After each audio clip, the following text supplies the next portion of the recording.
Terus bagaimana hubungan dengan anak saya yang sekolah di pesantren? Ini mau nanya sudah bersuci atau belum. Terima kasih Kemudian Bapak. wudunya batal. Bismillahirrahmanirrahim. Assalamualaikum warahmatullahi wabarakatuh. Alhamdulillah wassalatu wassalamu ala rasulillah wa ala alihi wa sahbihi wa man walah. Allahumma salli wa sallim ala nabiyyina Muhammadin wa ala alihi wa sahbihi ajma'in amma ba'd. Ya pemirsa Fatwa TV dan juga pendengar serta penyimak dimanapun Anda semuanya berada, ahlan wa sahlan wa marhaban bikum. Selamat berjumpa kembali dalam program Live Interaktif, dan kali ini di episode Bekal Muslim, fikih jual beli dan muamalah kontemporer lainnya, diampu oleh guru kita Ustaz Dr. Muhammad Arifin Badri MA yang merupakan wakil anggota dan juga anggota Dewan Fatwa Perhimpunan Al-Irsyad. Sore hari ini kita live dari studio Fatwa TV Jember, dan seperti biasa Anda bisa manfaatkan waktu sebaik mungkin sore hari ini untuk bisa mendulang ilmu dan juga bermanfaatan program ini lewat dua jalur. Anda bisa bertanya via website kami, silakan di www.dewanfatwa.com, atau juga bisa bertanya secara langsung kepada Ustadz di line telepon kami 0331544687. Sore hari ini sudah bersama kami di studio ada Ustadz Arifin, kita sapa beliau terlebih dahulu. Assalamualaikum Ustadz. Waalaikumsalam warahmatullahi wabarakatuh. Gimana kabar Ustadz? Senyumnya antum itu tetap Masya Allah. Masya Allah. Harus semangat Ustadz Iya, ya. Masya Allah, barakallah. Wafikum barakallah. Gimana Ustadz agenda mendekati Idul Adha Ustadz? Jember anget nih. Kayaknya Indonesia juga mulai anget.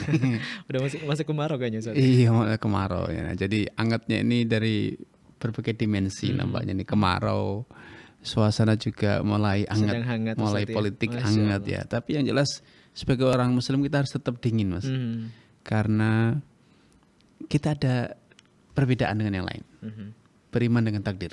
Masya Allah. Yang menjadikan kita tetap cool, tetap dingin cool. ya, tetap cool. Ustadz, ya. Dan apapun yang terjadi itu sudah sesuai dengan qadar ilahi.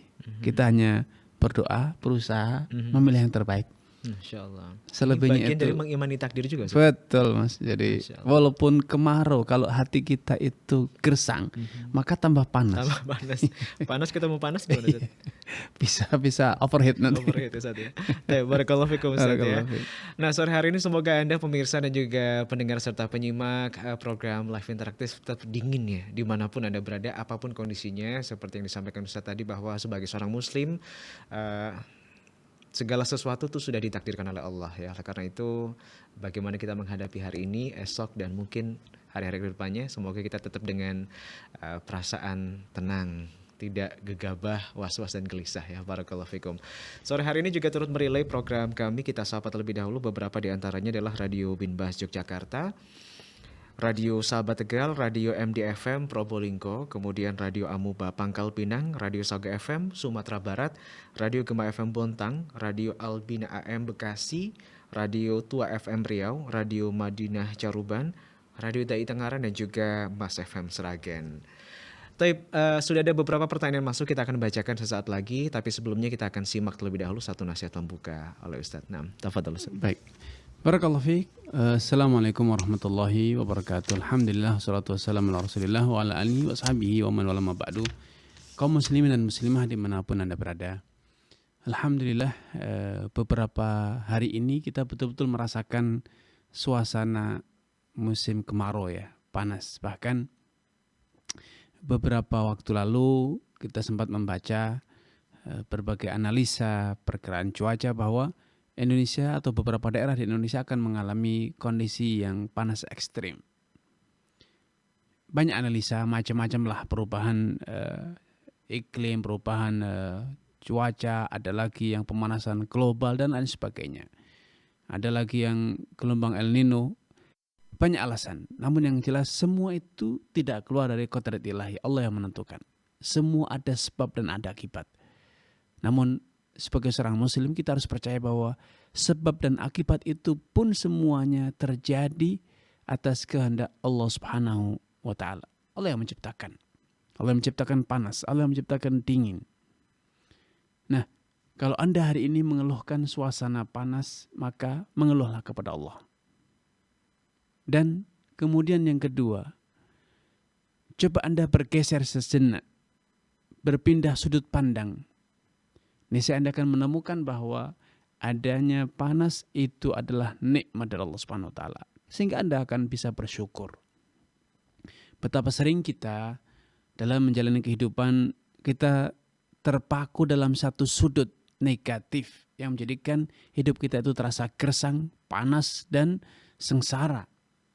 Andai kita sejenak beranjak dari tempat kita memandang, berpindah ke tempat yang berbeda, dari sudut yang berbeda, niscaya kita akan menemukan bahwa apa yang kemarin kita benci, apa yang kemarin kita keluhkan ternyata itu baik. Ternyata itu membawa keberkahan dalam hidup kita. Asa anta syai'an wa huwa khairul lakum. Betapa sering kalian membenci sesuatu padahal itu yang terbaik. Sebaliknya, asa anta tuhibbu syai'an wa huwa syarrul lakum. Bisa jadi engkau mencintai sesuatu padahal itu buruk bagi kalian. Saya mengajak Anda pemirsa dan penyimak dimanapun Anda berada untuk membuka wawasan kita, membuka sudut pandang kita agar kita lebih bisa supel, lebih bisa memandang dari sudut yang berbeda. Karena sejatinya bagi seorang muslim itu seluruh kejadian, seluruh apa yang ada di muka bumi ini sejatinya Allah takdirkan, Allah ciptakan demi kebaikan. Allah tidak ingin kejelekan. Allah tidaklah ingin menzalimi hambanya. Hanya hambalah yang menzalimi diri sendiri. Manusialah yang menzalimi diri sendiri dengan dosa dan sudut pandangnya yang buruk. Karena itu orang yang beriman itu akan senantiasa menemukan kebaikan dan dia akan merasakan kebahagiaan dalam setiap kejadian yang dia alami. Menyenangkan ataupun menyusahkan, menyakitkan ataupun mengenakkan. Ajaban amrul mukmin, sungguh menakjubkan sikap dan persepsi seorang mukmin itu. Inna amrahu kullahu khair.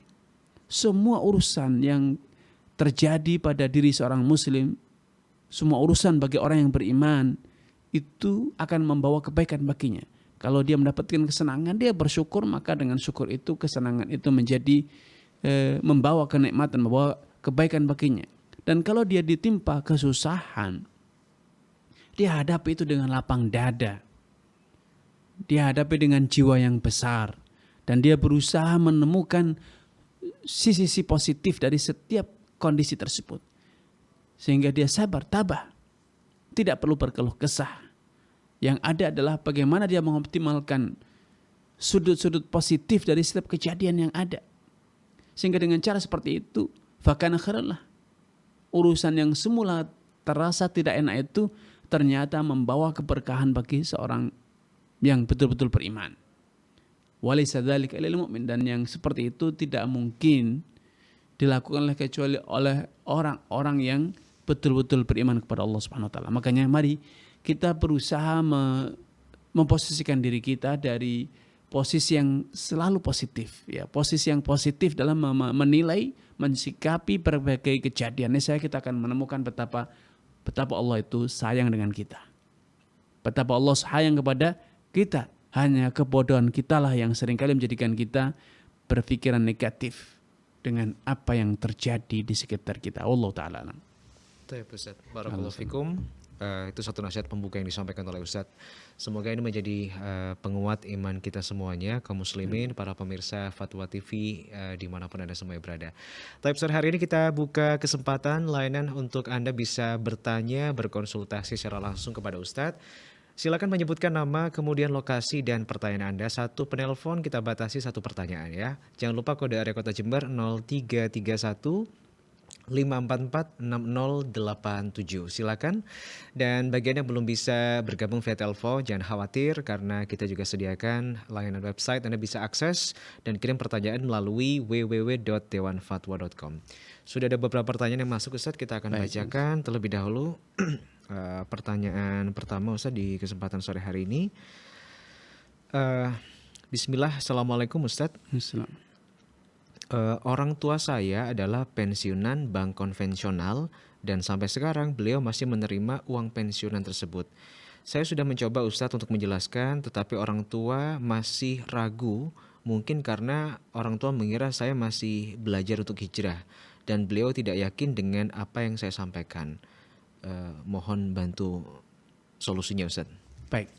Barakallahu fiik wa athabakumullah. Semoga Allah SWT menambahkan taufik hidayah kepada Anda, keluarga dan juga seluruh pemirsa dan penyimak dimanapun Anda berada. Ya, bagi orang yang sudah kenyang dengan asam garam kehidupan, memang seringkali tidak mudah menerima satu klaim, satu pernyataan, satu penjelasan yang tidak diiringi dengan pembuktian. Maka saran saya, buktikan bahwa Anda bisa lebih baik. Anda berwirausaha, Anda menunjukkan bahwa Anda mampu hidup mandiri, bahkan bukan sekedar mandiri, bahkan pun mampu mencukupi keluarga, bukan keluarga inti saja, namun keluarga besar Anda. Kalau Anda datang ke orang tua Anda dengan membuktikan bahwa saya telah sukses, saya telah berhasil secara finansial, cukup Bapak berhenti, saya akan ganti yang lebih baik. Saya akan beri yang lebih baik. Insya Allah dengan mudah dipercaya oleh orang tua Anda. Yang kedua, pada umur-umur pensiun, kalau Anda harus berkata kepadanya, tinggalkan pensiunan tersebut tanpa ada alternatif lain, maka itu bagaikan Anda mengajak orang tua Anda untuk terjun tanpa payung, berenang tanpa pelampung, padahal dia tidak mampu berenang, tidak lagi bisa untuk belajar berenang. Ya. Ketiga, apa yang disampaikan di atas bukan berarti hambatan yang tidak bisa dilalui, tidak sama sekali. Ada solusi lain, yaitu tanamkan keimanan kepada orang tua Anda terlebih dahulu. Ajak untuk menunaikan sholat 5 waktu, mempelajari Al-Quran dan hadis dengan baik, mengamalkan amalan-amalan sunnah agar tumbuh spirit, tumbuh kepercayaan terhadap apa yang Anda ajarkan. Sehingga di antara ilmu dengan kepercayaan itu berjalan sejalan. Ya. Sehingga ketika telah mendapatkan ilmunya dan kemampuan imannya telah sebanding, maka akan dengan mudah meninggalkan apapun, termasuk perbuatan dosa yang pernah dilakukan di masa lalu ataupun perbuatan dosa yang sedang dikerjakan di hari ini. Dan terakhir yang perlu diingat, tidak perlu berputus asa, karena memang hidayah itu hanya di tangan Allah Subhanahu wa taala. Teruslah berdoa, teruslah mengajarkan, mendakwai dengan cara-cara yang baik. Ya. Karena apa? Karena yang berkuasa merubah, membuka pintu hati orang tua kita ataupun yang lainnya hanyalah Allah Subhanahu wa taala. Teruslah ketuk pintu Allah untuk memberikan hidayah kepada orang tua kita. Allah taala. Baik Ustaz, Masya Allah. Jadi ketika beliau tidak mau, bukan berarti kita berputus asa Ustaz saat itu Ya, juga ya. Belum mau. Belum Bukan mau Ustaz tidak ya. mau. Belum mau. Ya. Baik Ustaz ya. Semoga memudahkan. Untuk penanya tadi ada saudari Dwi Dia Sista di Kota Padang, Sumatera Barat ya. Nah, sore hari ini silahkan bagi Anda pemirsa Fatwa TV yang ingin bertanya, berkonsultasi berkaitan dengan bekal muslim, fikih jual beli dan muamalah kontemporer lainnya. Kita tunggu, line telepon sedang kosong 0331 544 6087. Tapi Ustaz, kita bacakan kembali pertanyaan berikutnya. Dari saudara Muhammad Rais Ustadz di Semarang, Jawa Tengah. Assalamualaikum Ustadz. Ustadz, pertanyaan saya berkaitan dengan jual beli. Apakah reseller, agen atau perwakilan sebuah toko atau produk tertentu yang menalangi ketika ada pelanggan yang membeli barang dari reseller tersebut ini diperbolehkan? Atau apakah menalangi tersebut termasuk menghutangi yang ada unsur mengambil manfaat di dalamnya? Baik. Barakallahu fiik wa athabakumullah. Semoga Allah Subhanahu wa taala menambahkan taufik kepada Anda, keluarga dan juga seluruh pemirsa dimanapun Anda berada. Kalau kita berstatus sebagai agen atau perwakilan atau reseller yang sudah ada kesepakatan sebelumnya, ada izin dari pemilik barang untuk ikut memasarkan, maka sejatinya kita fleksibel ya. Kita fleksibel, boleh menjual dengan harga tunai ataupun dengan harga kredit sesuai dengan kesepakatan dengan pemilik barang. Namun kalau ternyata pemilik barang mempersyaratkan harus bayar tunai ketika pembelian, maka ketika kita ingin menjual kembali barang tersebut, kita tidak boleh menjualnya sebelum barang itu sampai di tangan kita, baik kita sebagai customer biasa ataupun sebagai reseller ataupun sebagai agen. Kalau kita ingin mendapatkan keuntungan sesuka kita ya, maka barang harus kita beli dulu, barang sampai ke tempat kita baru kita bisa jual kepada orang lain. Namun kalau kita ingin mendapatkan komisi dari penjualan, maka idealnya kita minta izin kepada pemilik barang untuk memarkup harga dengan resiko ditanggung oleh pemilik barang. Namun seringkali pihak pemilik barang tidak merestui adanya penjualan dengan harga tertunda. Nah, kalau seperti ini, maka hanya ada satu pilihan, yaitu Anda membeli terlebih dahulu barang sampai kepada Anda, baru Anda jual kepada customer siapapun dia. Namun kalau barang belum di tangan Anda, kemudian Anda sudah menjual, dan ditambah lagi Anda nalangi dulu pembayarannya, maka ini seperti dalam sabda Nabi SAW dan dalam beberapa riwayat dari beliau. Nah, Rasulullah SAW antuba'asil haitsu tubta hatta yahuzah tujar ila rihalihim. Nabi melarang kita menjual barang di tempat kita membeli sebelum barang tersebut dipindahkan ke tempat kita, alias sebelum itu diserah terimakan kepada kita. Nabi SAW juga dengan jelas, la tabi' ma laysa indak, jangan kau jual barang yang belum menjadi milikmu. Nah, skema talangan itu atau menjual barang yang belum kita miliki, itu semuanya adalah praktek-praktek yang berpotensi menimbulkan riba, yaitu Anda nalangi dan kemudian Anda mendapatkan margin atau keuntungan, dan itu adalah riba. Karena kaidahnya dalam hadis qabisah, kullu qardin jara naf'an fahuwa riba. Setiap piutang yang mendatangkan keuntungan bagi kreditur, maka itu adalah riba. Wallahu ta'ala. Nah, Ustaz, Masya Allah. Kalau sudah ada izin berarti itu sudah diperbolehkan, Ustaz ya? Namun permasalahannya izin harus dengan pembayaran tunai. Makanya tadi Tidak boleh ditalangi. tidak boleh ada talangan di situ. Makanya solusinya beli dulu, bayar, kemudian kalau barang sudah sampai, baru dijual kembali kepada customer. Itu lebih aman dan Itu memang hanya seperti itu, Ustaz ya. solusinya. Bukan lebih aman, bukan pilihan Itulah ya. yang aman. Taib, Ustaz ya. Masya Allah. Ini menjadi satu perhatian juga karena memang sekarang banyak yang jadi reseller, Ustaz ya. Ya, betul. Nah, Ustaz, barakallahu fikum, semoga bermanfaat ya. Untuk saudara Muhammad Rais yang bertanya dari Semarang, Jawa Tengah tadi. Taib, silakan, line telepon masih kami buka sore hari ini yang ingin bertanya secara langsung, dan kita akan prioritaskan penelpon ya. Ya, sudah tersambung dari Bekasi sore hari ini, Ustaz, ada Ibu hamba Allah. Baik, kita Fatwa TV. Assalamualaikum. Waalaikumsalam warahmatullahi wabarakatuh. Iya, Ibu silakan pertanyaannya untuk Ustaz. Pak Ustadz, anak saya kerja di PNS ya Pak Ustadz ya. Ya. Baik. Yang kurang lebih karyawannya 50 orang. Tapi separuh itu honor Pak Ustadz. Ya. Nah, kalau di Bekasi kerja itu Sabtu juga masuk Pak Ustadz. Tapi Sabtu itu bisa diklaim, artinya penagihan ke BPJS.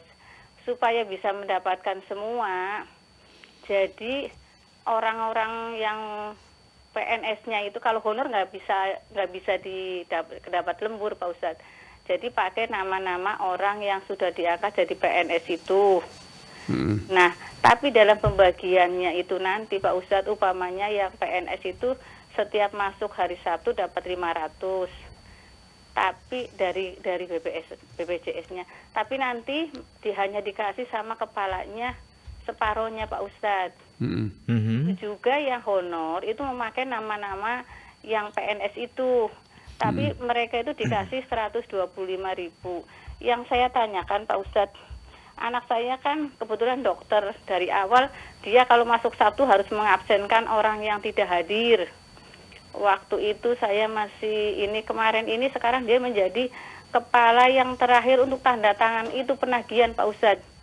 Ya. Nah, bagaimana hukumnya dan bagaimana sebaiknya Pak Ustadz? Mohon Itu penjelasannya, titip absen gitu Ibu ya. Biasanya kan sekarang sudah canggih pakai apa sidik jari atau pakai Face ID.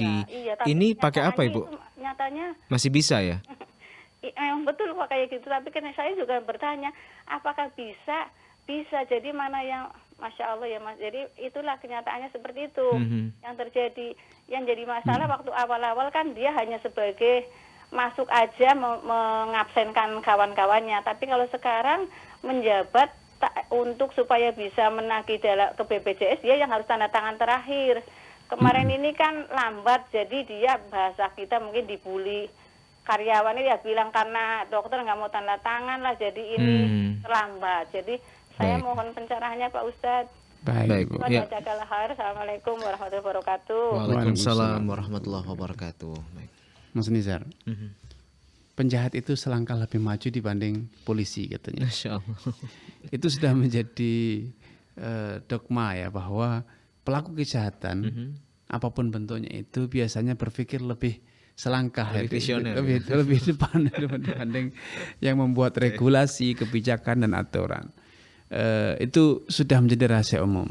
Namun demikian, kita ini hidup kalau boleh dikata bukanlah di surga, juga bukan di era Nabi Sallallahu Alaihi Wasallam yang steril. Kita hidup di masyarakat yang telah terkontaminasi, bercampur antara baik dan yang buruk. Kalau kita ingin menjadi orang yang baik, hanya baik saja, susah hidup di zaman sekarang.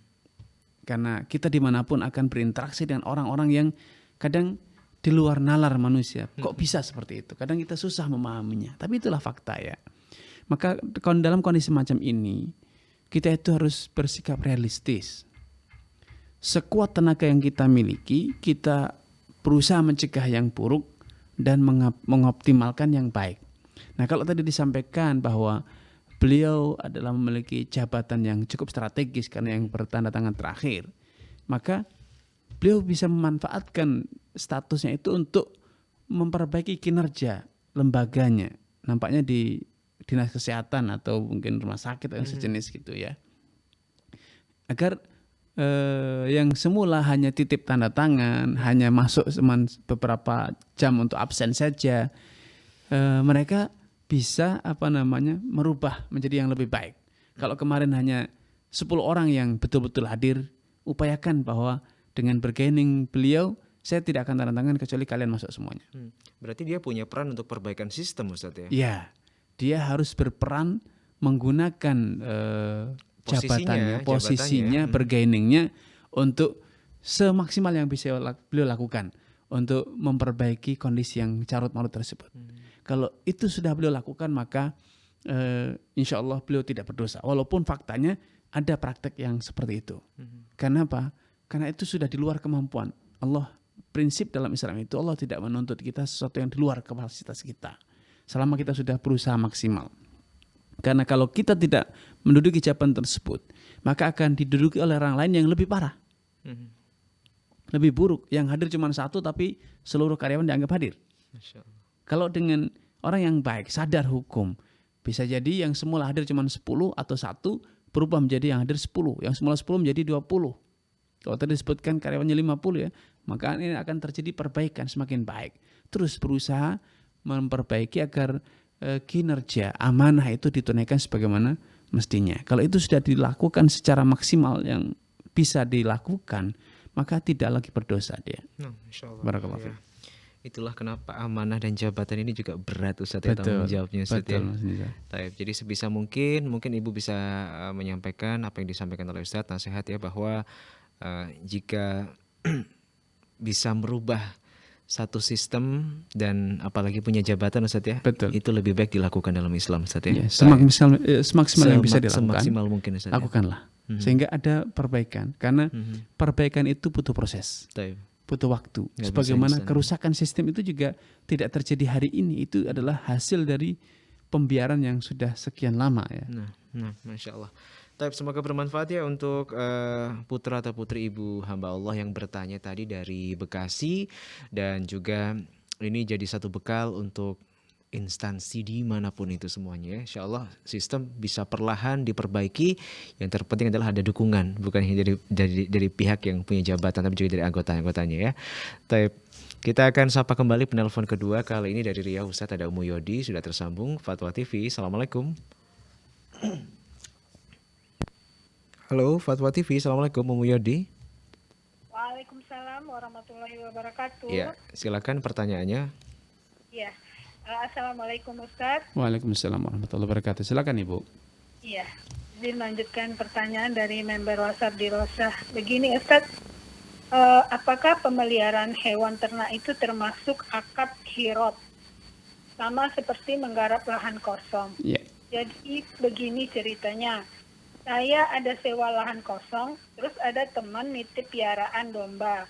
Pakai akad bagi hasil. Apakah seperti pada tanaman, biaya yang diperlukan sewa lahan saya, pakan tambahan, jagung, vitamin, pembelian domba teman saya, listrik, air. Saya belum mulai memelihara domba itu karena masih belum tahu akadnya. Mohon penjelasannya Ustaz. Baik Ibu.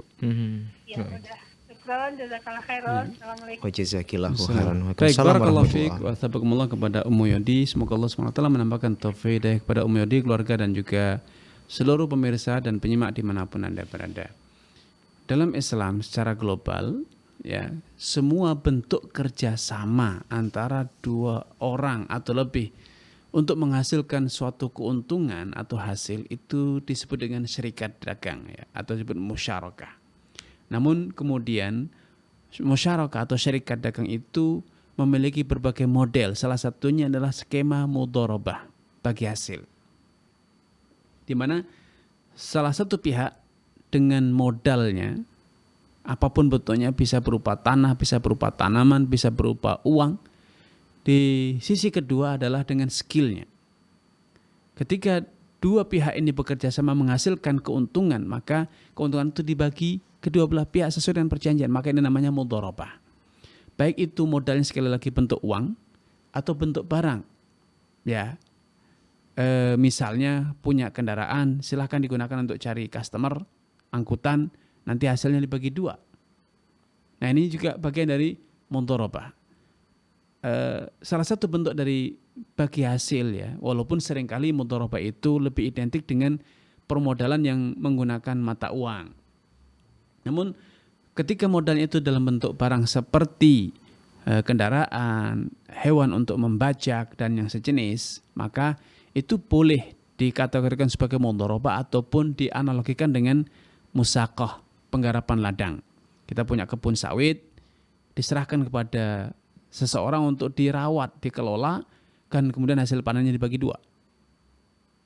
Demikian pula yang punya hewan ternak, ya, hewan ternak untuk digemukkan atau untuk diambil susunya ataupun anak keturunan, ya, satu menyerahkan dombanya, kemudian dipiara oleh satu pihak, dan kemudian ketika beranak pinak atau menghasilkan susu ataupun nanti dijual karena konsep penggemukan, selisih harganya itu dibagi dua. Nah ini semuanya masuk dalam kategori musyarakah, namun jenisnya jenis musaqah, ya, dianalogikan dengan musaqah perawatan ladang seperti ladang sawit, karet dan yang sejenis. Sehingga kalau tadi disampaikan hewan ternaknya ada satu orang, yang satu pihak itu hanya menyediakan tempat saja, maka ini sejenis dengan musaqah, ya, sejenis dengan musaqah. Ada tuh kalau mau disebut mudharabah juga boleh, kalau mau disebut musyarakah secara umum juga boleh, asalkan klausul kesepakatannya itu jelas. Kalau mati siapa yang menanggung? Tentu yang menanggung adalah pemodal, pemilik hewan. Ya, kalau kemudian nanti ada kos yang timbul dari kerjasama ini, operasional misalnya pakan dan sejenis, maka itu dibebankan kepada usaha, sehingga tidak ada pengambilan keuntungan kecuali seluruh kos operasionalnya telah di-cover, telah ditutup dengan hasil yang didapat. Barulah ketika ada sisa, itulah yang disebut dengan laba dan dibagi dengan sistem persentase yang disepakati, ya. Wallahu ta'ala alam. Nah, Ustaz, Masya Allah, barakallahu fikum. Semoga bermanfaat ya untuk penanya dari Ummu Yodi dari Riau yang bertanya tadi. Kemudian kita masih ada waktu Kita masih di separuh perjalanan sore hari ini. Bagi yang baru bergabung, selamat bergabung dalam program Live Interaktif Fatwa TV dengan topik bahasan bekal muslim, fikih jual beli dan muamalah kontemporer lainnya. Silakan line telepon masih kosong ya, kita tunggu Anda di 0331 544 6087. Atau juga bisa mengirimkan pertanyaan melalui www.dewanfatwa.com. Kita akan bacakan pertanyaan kembali, Ustadz. Dari saudari Risa, Ustadz, di Bekasi. Bismillah, Ustadz, saya ini berjualan bubuk minuman kemasan yang mana bubuknya udah bersegel dari pabrik dengan berat 1 kg. Namun ternyata pada kenyataannya ada beberapa kemasan yang beratnya kurang beberapa gram dari takaran 1 kg. Nah, untuk mengecek satu persatu ditimbang ini tidak memungkinkan, Ustadz, karena ada juga barang yang langsung dikirim sebanyak 30 pieces dalam satu paketnya. Ustadz, bagaimana hukumnya jika ternyata beratnya kurang dari 1 kg untuk kemasan yang sudah di-seal atau di-press, Ustadz, ya, dari pabrik? Jazakumullahu khairan. Baik, barakallahu fiik wa athabakumullah. Semoga Allah SWT menambahkan taufik kepada Anda, keluarga dan juga seluruh pemirsa dimanapun Anda berada. Tanggung jawab adanya kekurangan timbangan itu sepenuhnya tanggung jawab produsen. Kalau Anda hanya sebagai penjual, sampaikan apa adanya kepada customer Anda bahwa kadangkala ada kemasan yang kurang dari 1 kg, ada kurang beberapa gram saja. Sehingga selanjutnya itu kembali kepada pembeli. Kalau memang pembeli tetap membeli, maka ya berarti Anda sudah transparan. Ya apa adanya. Maka kalau tetap kemudian terjadi transaksi, maka insya Allah itu halal bagi Anda. Ada harus transparan, tidak perlu menutup-nutupi apa adanya Anda sampaikan, ya, sehingga Anda tidak bisa menjamin bahwa setiap piecesnya itu betul-betul 1 kg. Maka kalau sudah disampaikan seperti itu, insya Allah tidak mengapa. Wallahu ta'ala alam. Baik, Ustaz, barakallahu fikum, semoga bermanfaat ya untuk saudari Risa. Jadi nggak apa-apa, Ustaz, disampaikan dulu kalau mungkin ada beberapa kemasan yang kurang sekian gram, Ustaz, ya. Baik ya, kita akan bacakan pertanyaan berikutnya dari saudara Abdillah, Ustaz, di Bondowoso. Ustaz, apa hukumnya memasang pelambat atau polisi tidur di jalan depan rumah kita? Jalan ini berupa gang kecil, Ustadz, di depan rumah, dan ini tanah pribadi. Namun dulu minta bantuan desa untuk memasang paving stone. Nah, pengendara motor ini seringkali ngebut, Ustadz, tetapi mau dipasang polisi tidur, kita khawatir ini bertentangan dengan pahala menyingkirkan benda di jalan. Ini adalah sesuatu yang berpahala. Ini bagaimana, Ustadz? Baik. Jazakallah khair. Barakallahu fiik wa athabakumullah kepada saudara Abdullah di Bondowoso. Semoga Allah SWT menampakkan taufik kepada Anda, keluarga dan juga seluruh pemirsa dimanapun Anda berada. Ya, ini kemaslahatan umum ya. Ketika kita biarkan orang kebut-kebutan di jalan depan rumah kita, bisa jadi menimbulkan ancaman ya bagi masyarakat sekitar, anak-anak yang melintas dan yang lainnya. Maka dalam kondisi macam ini, pemerintah kita sudah memiliki regulasi tentang polisi tidur. Jadi aturan untuk menjadi polisi itu bukan hanya sekedar polisi yang hidup ya. Polisi tidur pun ternyata ada regulasinya dari Dinas Perhubungan ya. Ada atau Dinas Tata Marga ya. Itu ada aturannya. Bentuk polisi tidur seperti apa, ketinggiannya seberapa besar, itu ada aturannya. Kalau itu Anda ikuti dan Anda juga sudah mengikuti prosedur yang berlaku, misalnya datang ke dinas terkait meminta izin, Anda berkoordinasi dengan pemerintah setempat, yaitu misalnya kelurahan, RT dan sejenis, kemudian ada sosialisasi bahwa pemasangan polisi tidur sehingga tidak mengancam pengguna jalan, maka insya Allah tidak masalah. Allah ta'ala. Nah, Ustaz, barakallahu fikum. Dan ini tidak termasuk yang tadi hadis, Ustaz, menyingkirkan sesuatu halangan di jalan. Karena ada ancaman juga, keselamatan bagi masyarakat sekitar. Maslahat juga, Ustaz, ya. Maslahat, betul. Dan ini diperbolehkan, Ustaz, ya. Betul, dan itu ada regulasinya, Mas. Baik ya. Yang terpenting kalau membahas polisi tidur jangan terlalu tinggi, Ustaz. Betul. Kadang ada sebagian polisi tidur yang gede banget ya. Terlalu tinggi sehingga itu, mohon maaf, Ustaz, ada sebagian motor yang sampai kadang jatuh. rusak dan jatuh karena memang terlalu tinggi, Ustaz, ya, standarnya. Mungkin baiknya memang sebelum membuat ini dikonsultasikan kepada pihak RT RW setempat, Ustaz, ya, agar juga aman dan tidak membahayakan. Barakallahu fikum untuk Pak Abdillah ya di Bondowoso. Pertanyaan berikutnya, Ustadz, dari saudara Yusuf Sutisna di Tasikmalaya. Ustadz, Assalamualaikum. Apakah jika saya memasang diskon bersyarat untuk follow atau mengikuti toko di sebuah marketplace ini diperbolehkan Ustadz. Dan diskon ini berlaku 1 kali pada setiap akun yang follow. Baik, barakallahu fiik wa hafizakumullah. Semoga Allah SWT menampakkan taufik kepada Anda, keluarga dan juga seluruh pemirsa dimanapun Anda berada. Memberikan diskon bersyarat itu boleh, sehingga siapapun yang memenuhi persyaratan tersebut dia akan mendapatkan diskon, dan ternyata syaratnya cuma sekedar follow dan berlaku sekali saja, insya Allah itu tidak mengapa. Ya. Tapi kalau syaratnya itu harus top up terlebih dahulu baru dapat diskon, maka ini yang tidak dibenarkan. Ya, kenapa? Karena itu sama dengan diskon yang berlaku di berbagai pusat perbelanjaan yang diberikan oleh berbagai perbankan bagi pengguna kartu debit bank A misalnya. Dia akan mendapatkan potongan 5% atau 10%.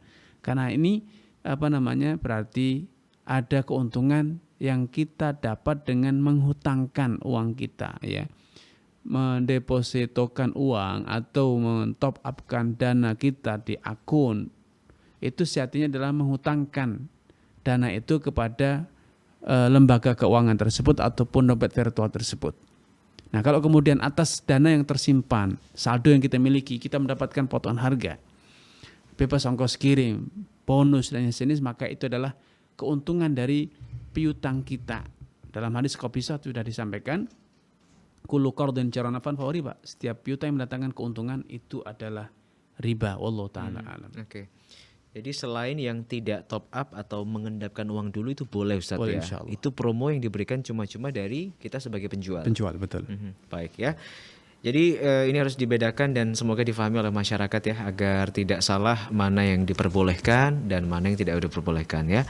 Taib, kita masih sapa, silakan sore hari ini masih ada waktu pemirsa yang ingin bertanya secara langsung bersama dengan pemateri kita Ustaz Dr. Muhammad Arifin Badri MA, edisi awal pekan ya. Live interaktif bekal muslim, fikih jual beli dan muamalah kontemporer lainnya.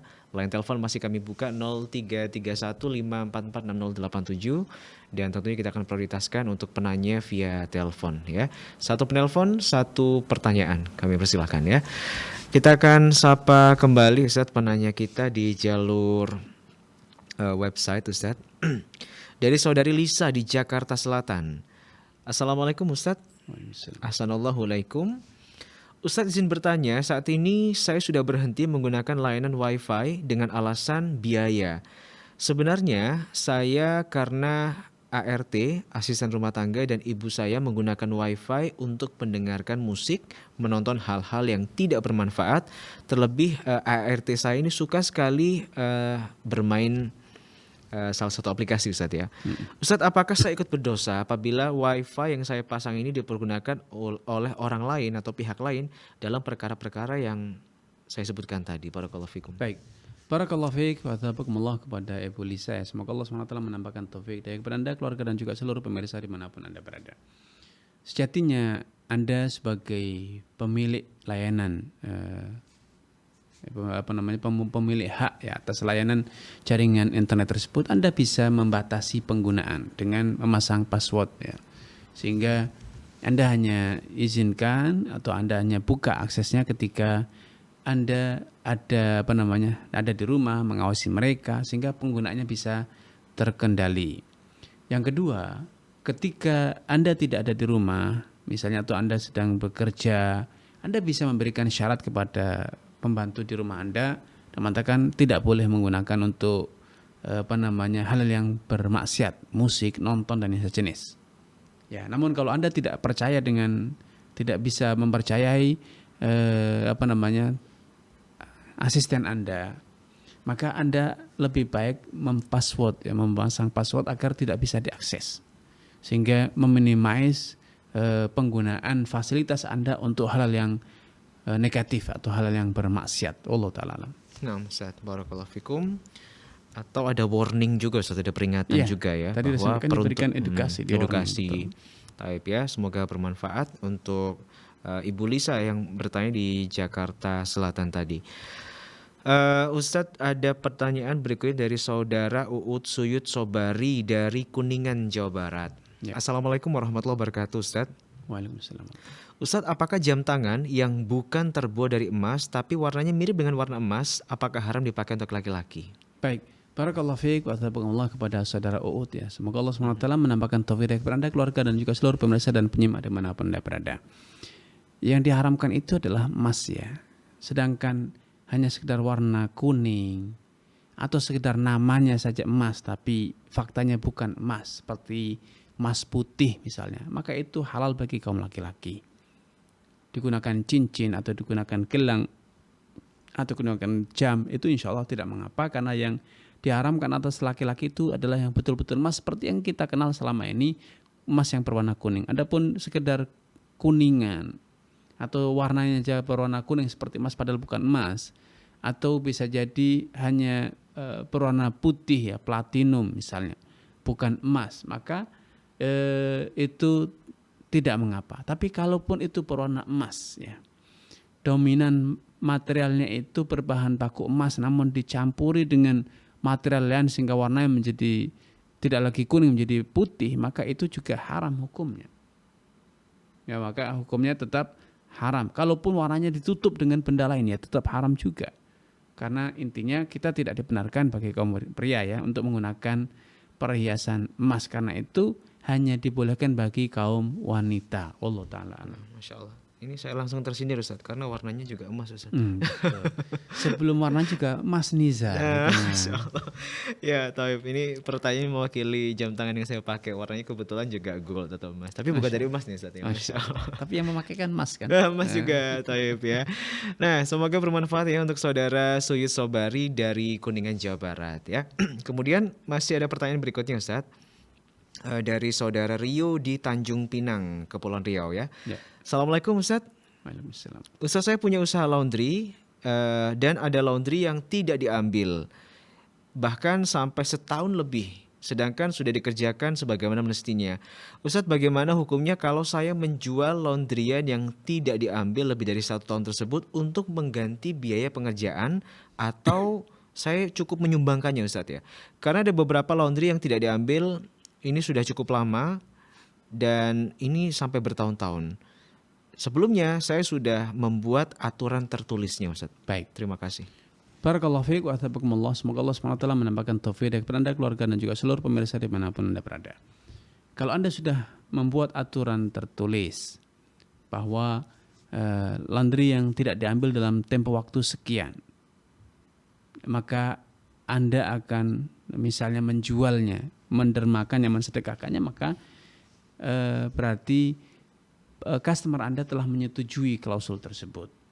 Ya, namun saya menyarankan bahwa kalau bisa ada data nomor kontak pemilik barang tersebut, akan lebih baik Anda menghubunginya. Makanya saya sarankan setiap kali ada yang melandri, Anda meminta untuk dicatatkan nomor kontaknya agar Anda bisa berkoordinasi. Ketika telah berlarut-larut tidak segera diambil, Anda segera bisa menghubunginya. Karena dengan menghubunginya akan menyelesaikan semua masalah. Ya. Namun kalau ternyata nomor yang disampaikan kepada ternyata tidak valid atau bahkan mungkin sudah berganti nomor, maka Anda karena telah bersyarat Anda boleh menjualnya ataupun mendermakannya sesuai dengan klausul yang telah Anda buat dalam nota laundry Anda. Wallahu taala alam. Nah, Ustaz, barakallahu fikum. Itulah pentingnya membuat akad tertulis Ustaz ya. Betul. Apabila ada klaim atau ada sesuatu, ini sudah ada klausul ya, kesepakatan. Oke, baik. Apapun itu, bukan hanya bisnis laundry Ustaz ya, Betul. bisnis apapun Betul. ya. Taib ya, barakallahu fikum. Dan Ustaz, persyaratan itu dibuat kan sepihak Ustaz ya. Kita sebagai seorang misalnya owner atau pemilik, dan itu sah-sah aja Ustaz ya. Ya, kalau dia tidak setuju dengan syarat, dia tidak akan mengambil layanan jasa tersebut ya. jasa Oke. kita, servis, laundry dan yang sejenis. Ketika dia mengambil layanan, berarti dia setuju dengan klausul itu. Berarti memang bebas kita menentukan persyaratan dan termasuk masa garansi dan lain sebagainya Ustaz ya. Betul. Taib ya, barakallahu fikum. Semoga bermanfaat ya. Ustaz, dari pertanyaan berikutnya saudara Budi Handoko di Pekanbaru. Bismillah, Ustaz, pertanyaan saya, apakah jual tanah harus kembali dibelikan tanah? Karena saya pernah mendengar ada hadis yang menyebutkan tidak berkah menjual tanah. Apakah hadis tersebut benar? Baik. Dan mohon penjelasannya Ustaz. Baik, barakallahu fiik wa taqabbalallah kepada saudara Handoko ya. Semoga Allah SWT menambahkan taufik kepada Anda, keluarga dan juga seluruh pemirsa dan penyimak dimanapun Anda berada. Rasulullah SAW bersabda, man ba'a ardhan aw aqaran falam yaj'al thamanahu fi mithliha kana hariyan alla yubarak lahu fi. Siapapun yang menjual tanah ataupun properti bangunan, kemudian hasil penjualannya itu tidak digunakan membeli tanah ataupun properti yang lain, maka sangat dimungkinkan hasil penjualannya itu tidak diberkahi. Kenapa?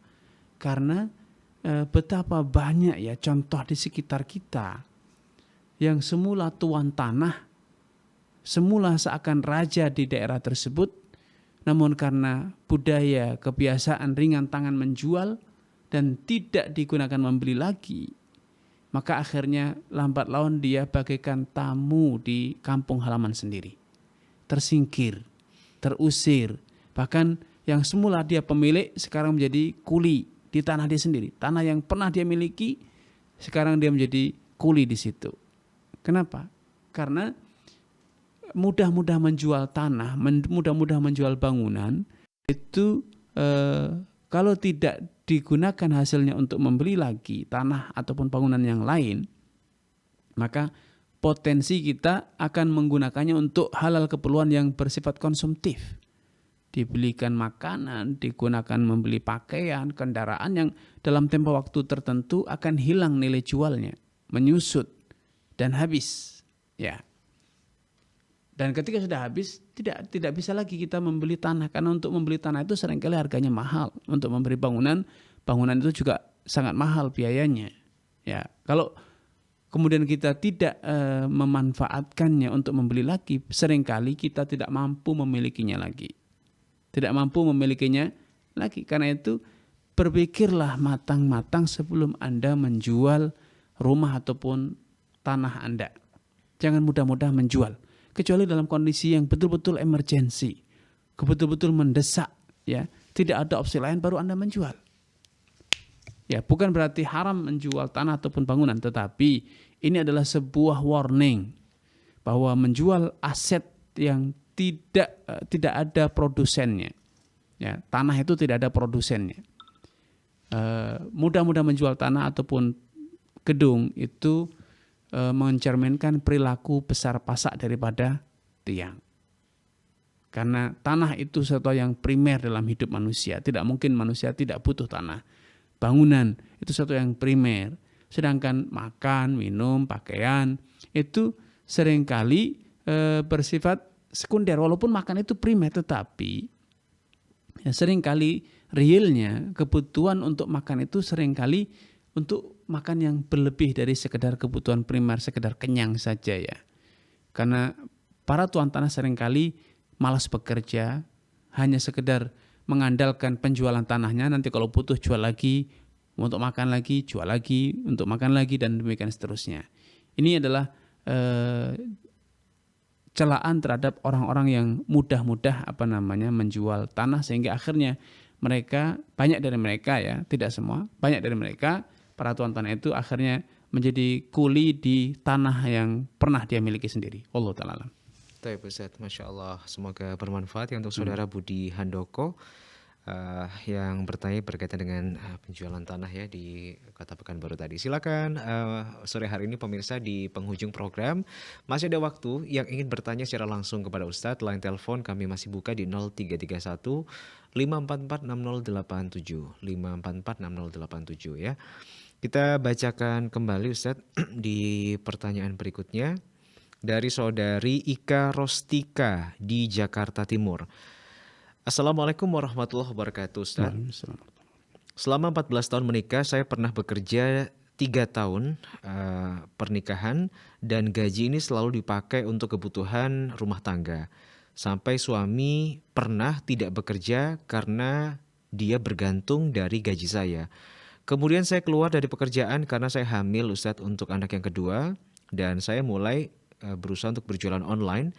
Kemudian hasilnya pun dipakai untuk kebutuhan rumah tangga.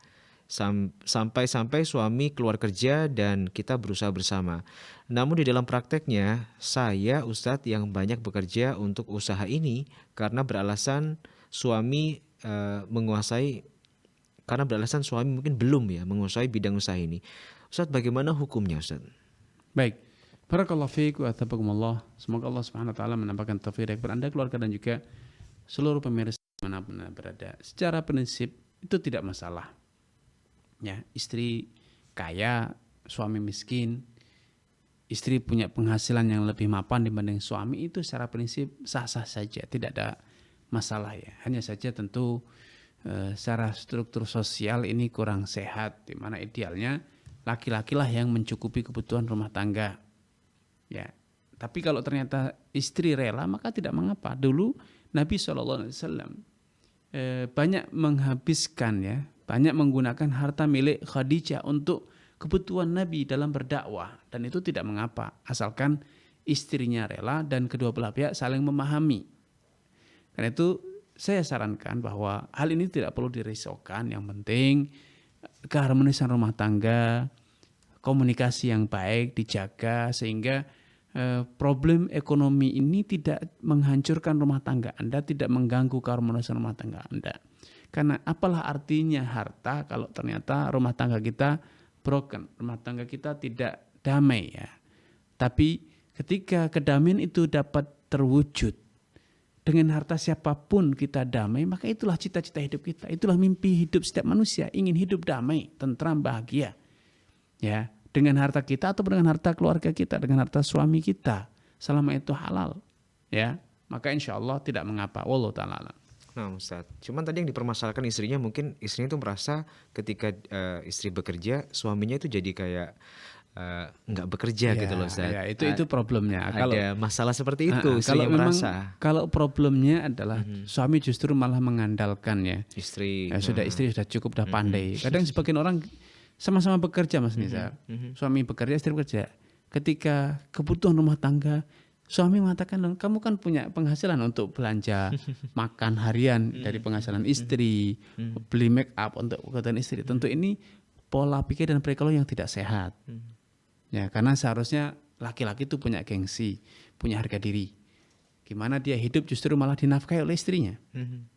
Padahal kewajiban menafkahi itu suami. Kewajiban menafkahi itu adalah kewajiban suami, tanggung jawab suami, dan itu hak istri gitu. Walaupun istri itu kaya raya, dia punya hak untuk tetap dinafkahi dari harta suami. Allah SWT berfirman, Ar-rijalu qawwamun 'alan nisa. Kaum laki-laki itu pemimpin bagi kaum wanita. Bima faddalallahu ba'dhum 'ala ba'din, karena memang laki-laki punya kelebihan fisik, mental, spirit, dan yang lain sebagainya. Dan wa bima anfaqu min amwalihim, dan karena kaum laki-laki itu menafkahkan harta mereka kepada istri-istrinya. Nah, ini yang kondisi ini normal yang. Adapun kalau sebaliknya justru istri sudah punya penghasilan nih. Ya, ini yang tentu tidak dibenarkan ya, tidak sesuai dengan tuntunan Nabi Sallallahu Alaihi Wasallam. Dan itu ketika istri menafkahi keluarga itu bukan nafkah saat itu sedekah. Ya, itu akhirnya menjadi sedekah bagi istri ketika dia mencukupi. Justru istri dapat pahala yang sangat besar di situ. Tapi kan tentu suami yang justru berdosa. Apalagi sampai meremehkan Ustaz ya. Apalagi mengandalkan gitu kan. Ya sudahlah, istrinya punya penghasilan sudah enggak usah kerja. Ngapain capek-capek? Dia ongkang-ongkang aja. Justru ini berdosa bagi suami. Ya, makanya tadi kuncinya adalah kalau saling memahami, saling merelakan, maka enggak masalah. Namun tentu itu secara struktur sosial tentu tidak sehat ya. Tapi kalau memang direlakan ya tidak apa-apa, karena bisa jadi ada alasan seperti Khadijah tadi saya contohkan, merelakan ya, Nabi fokus dakwah, hartanya biaya modal untuk dakwahnya itu justru dari hartanya Khadijah. Kalau itu saling disepakati, maka insya Allah tidak masalah. Ya, Masya Allah, barakallahu fikum, semoga bermanfaat untuk saudari Ika Rostika ya. Ustaz, dari penelpon terakhir sore hari ini Bapak hamba Allah dari Sumatera Utara. Assalamualaikum Pak. Waalaikumsalam Ustaz. Ya, silakan pertanyaannya singkat Pak ya. Assalamualaikum Ustaz. Waalaikumsalam warahmatullahi wabarakatuh. Silakan Bapak. Saya mau nanya Ustaz. Jadi kan kita misalnya ke toko gitu Ustaz. Ya. Kemudian kita merusak sedikit, tergores poster yang ada di toko tersebut.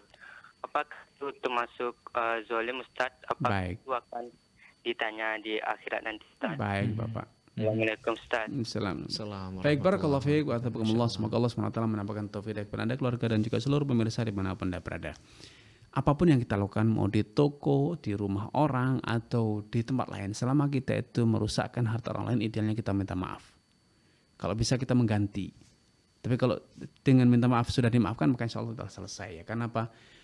Hak orang lain tidak boleh kita ambil, tidak boleh kita rusakkan tanpa izin dan restu darinya.